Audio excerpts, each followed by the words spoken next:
ഭക്തന്മാർ സമർപ്പിച്ച ഇത്തരം കാര്യങ്ങളെല്ലാം കടത്തിക്കൊണ്ടുപോവുകയാണ്. നമ്മളെല്ലാവരും പ്രതീക്ഷിക്കുന്ന ആദരണീയരായ നമ്മുടെ നേതാക്കന്മാർ ശ്രീ അണ്ണാമലൈ, ശ്രീ തേജസ്വി സൂര്യ,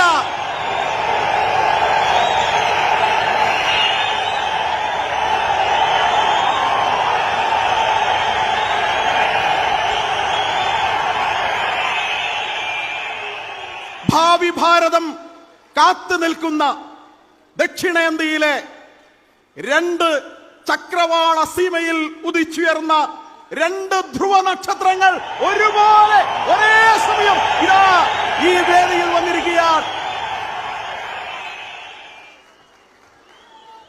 നമ്മളെല്ലാവരെയും വലിച്ചടുപ്പിച്ചിരിക്കുന്നത് അയ്യപ്പ വിശ്വാസമാണ്, അയ്യപ്പനിലുള്ള വിശ്വാസമാണ്. ഈ വിശിഷ്ടാതിഥികൾ ഇവിടെ വന്നിരിക്കുന്നതും അയ്യപ്പന്റെ കീർത്തിയും യശസ്സും അയ്യപ്പനുള്ള വിശ്വാസവും കൊണ്ടാണ്. ഭക്തന്മാരായി തന്നെയാണ് അവരും ഇവിടെ വന്നിരിക്കുന്നത്. ഞാൻ ദീർഘിപ്പിക്കുന്നില്ല. അങ്ങനെ ഒരു സാഹചര്യത്തിൽ ഇവിടെ ദേവസ്വം ഭരിക്കുന്ന ആളുകൾ അവർ നടത്തുന്ന തെറ്റായ സമീപനങ്ങളെല്ലാം നമ്മുടെ മുമ്പിലുണ്ട്. നിരവധി ഉദാഹരണങ്ങളിലേക്കൊന്നും പോകുന്നില്ല.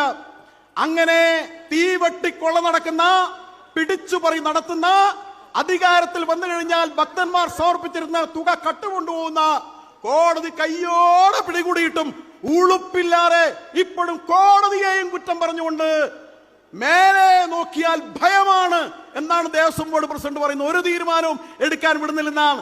എന്തുകൊണ്ടാണ് കോടതി ഇടപെടുന്നത്? കോടതി ഇടപെടുന്നത് ഈ അയ്യപ്പന്റെ സമ്പത്ത് മുഴുവനും കട്ടുകൊണ്ടുപോകുന്നു എന്ന് കണ്ടതുകൊണ്ടാണ്. അങ്ങനെയുള്ള ആളുകളാണ് ഈ കോടികൾ വാരിക്കൊണ്ടുപോകാൻ വേണ്ടി ഈ സംഗമം നടത്തുന്നത് എന്ന് തിരിച്ചറിഞ്ഞുകൊണ്ടാണ്